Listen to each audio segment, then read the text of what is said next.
Baik, kembali bersama kami di Indonesia Bicara dan kalau kita bicara mengenai vaksin, sebanyak 10 juta dosis bahan baku vaksin sudah tiba beberapa waktu yang lalu ini untuk Sinovac. Dengan demikian, Indonesia telah menerima 104,7 juta dosis vaksin Sinovac, AstraZeneca, dan Sinopharm. Jadi upaya vaksinasi ini dilakukan pemerintah tadi untuk mengejar target agar semakin banyak masyarakat yang divaksin.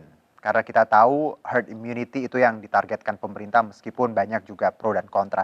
Dan di segmen ini saya berbincang dengan Kepala Bidang Pengembangan Perhimpunan Ahli Epidemiologi Indonesia dan juga anggota bidang tracking Satgas Penanganan COVID-19 Ibu Mas Dalina Pane. Assalamualaikum Bu. Waalaikumsalam Mas Juno. Apa kabar? Salam sehat ya Bu. Alhamdulillah baik. Alhamdulillah Sehat baik. ya? Iya, alhamdulillah Bu.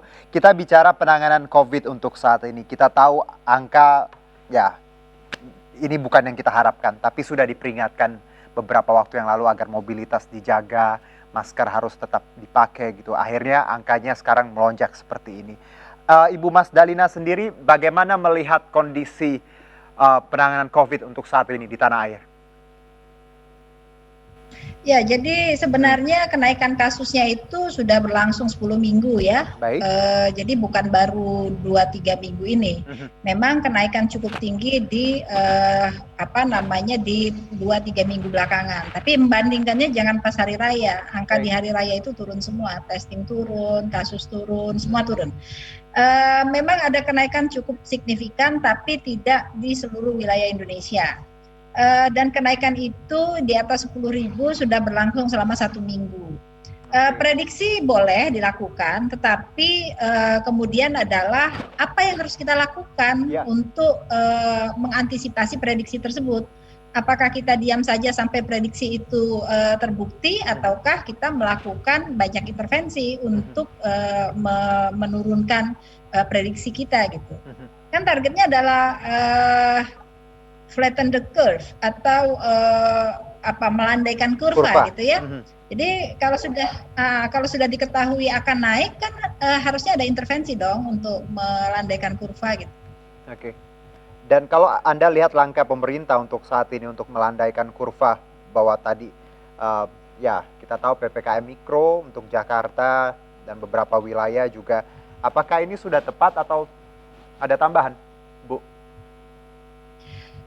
Sebenarnya inti utama dari pengendalian itu adalah tracing. Tracing.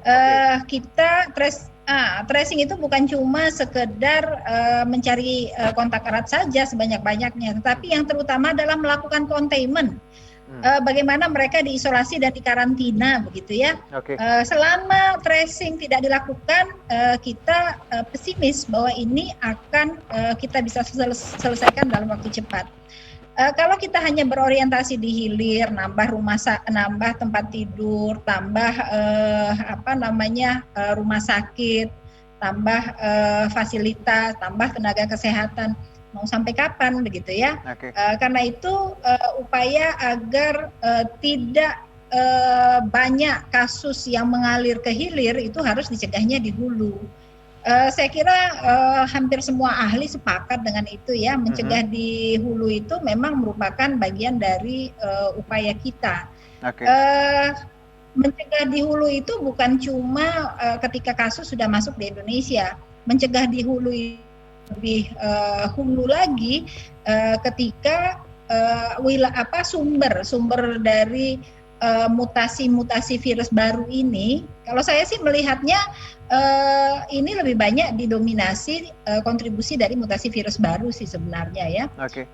Kalau containment-nya atau isolasi karantinanya tidak dilakukan secara efektif ya kita bisa menurunkan jumlah kasus dengan cepat dan baik. Gitu. Jadi varian Delta ini salah satu penyumbang angka yang menyebabkan tinggi ini ya, Bu Mas Dalina. Nah, kalau mobilitas sendiri, kita tahu bahwa larangan mudik sempat disebutkan, tapi ya pada kenyataannya banyak yang masih mudik diam-diam. Bahkan setelah Lebaran, banyak yang akhirnya memutuskan untuk menunggu larangan selesai baru mobilitasnya dilanjutkan. Anda melihat apakah juga mobilitas tadi harusnya ditekan seperti sekarang? di mana ya angkanya sudah seperti ini dan baru ada peraturan bahwa tadi PPKM Mikro lagi diperketat seperti itu. Somehow ya Ibu Mas Dalina ya, yang saya rasakan dan masyarakat rasakan untuk di titik saat ini adalah kita titik kembali seperti awal pandemi, di mana kita 1 tahun sepertinya gagal seperti itu. Apa yang sudah kita usahakan, kita upayakan, kita pikir kita akan pergi lebih lebih lebih jauh, tapi ternyata balik lagi ke titik nol yang uh, ya seperti tahun lalu. Bagaimana, Bu Mas Dalina? Ya, memang kita pernah punya peningkatan jumlah kasus cukup tinggi sampai 14.000, tetapi itu by design.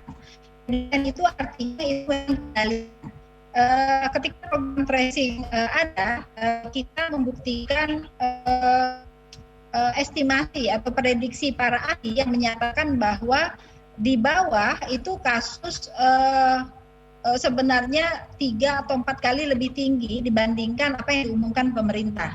Kalau kita sudah dapat angka itu, maka kita buktikan bahwa memang angka tersebut ada.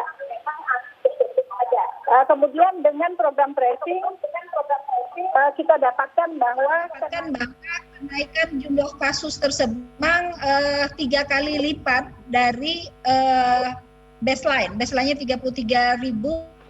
Kita dapat puncak tertingginya itu di 88.400.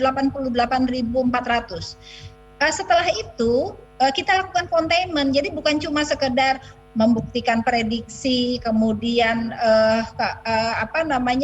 membuktikan estimasi, tapi kemudian kita lakukan tindakan. Tindakannya apa? Isolasi dan karantina, dan dimonitor selama 4 diisolasi dan karantina.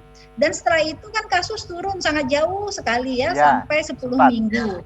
Sampai 10 minggu, sampai juga banyak yang kemudian merasa kita sudah mau selesai. Bahkan beberapa kepala daerah menang. Walaupun kami sangat khawatir karena kita tahu varian baru itu sudah masuk ke Indonesia sebenarnya dari bulan Januari. Tapi yang bukan yang Delta ya, yang Delta nanti coba saya lihat lagi bulan berapa sih masuknya dan kemana. Nah jadi pengendalian itu sistematis Mas Gino. Nggak bisa pengendalian itu tidak berjalan sesuai dengan protokol ya, protokol pengendalian kita sebutnya. Kalau pengendalian tidak disesuaikan dengan protokol pengendalian ya kita hanya mengulang 8,5 bulan pengendalian di awal ya. Betul. Hanya mengumumkan berapa jumlah kasus, berapa meninggal, berapa sembuh, hanya itu saja, nggak lebih dari itu. Oke. Baik, Bu Mas Dalina, terakhir ini kita ada di segmen terakhir dan tinggal beberapa menit lagi. Ya, beberapa kepala daerah punya kebijakan berbeda, tapi untuk Jakarta kita lihat ada PPKM Mikro, beberapa tempat publik ditutup. Mungkin Anda sebagai dari tenaga ahli epidemiolog juga dari perhimpunan, apalagi yang bisa kita lakukan, pemerintah bisa lakukan terkait ini selain tadi containment juga tracing, ada hal lain? Ya, tracingnya nggak jalan sampai sekarang ini kita di bidang tracing itu masih terus memantau ini tracing jalan nggak jalan.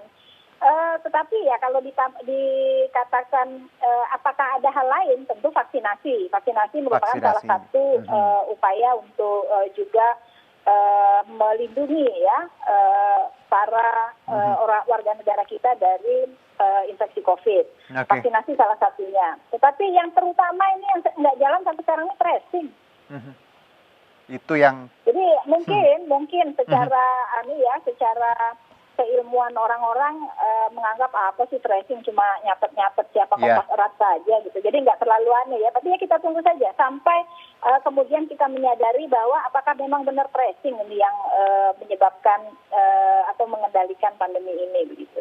Oke. Karena tadi ketika ada virus harusnya di containment ya, sehingga tidak menyebar. Karena itu logikanya ya walaupun mungkin banyak yang tidak bisa memahami bahasa epidemiolog, tapi tadi ketika ada virus memang harus di tracing, di containment tadi seperti itu ya Dok Bu ya Mas Dalina ya, dan tadi vaksinasi juga protokol kesehatan juga harus tetap dilaksanakan ya Bu ya. Masker harus mau tidak mau harus dipakai, jadi siapapun yang nonton saat ini ya, kalau masih nggak mau pakai masker di tempat publik Ya, saya bingung egonya atau hatinya terbuat dari apa ya, Bu Mas Dalina. Terima kasih atas waktunya, Ibu Mas Dalina, sehat-sehat. Semoga kita ada kabar baik beberapa hari ke depan dan juga masyarakat kita makin bijaksana dalam melihat pandemi ini dan pemerintah juga punya kebijakan-kebijakan yang lebih tepat lagi ke depannya. Terima kasih Bu Mas Dalina. Iya, terima kasih Mas Dino. Baik, demikianlah Indonesia Bicara hari ini. Saya Herjuno Syaputra beserta kerabat kerja yang bertugas undur diri. Terima kasih, sampai jumpa.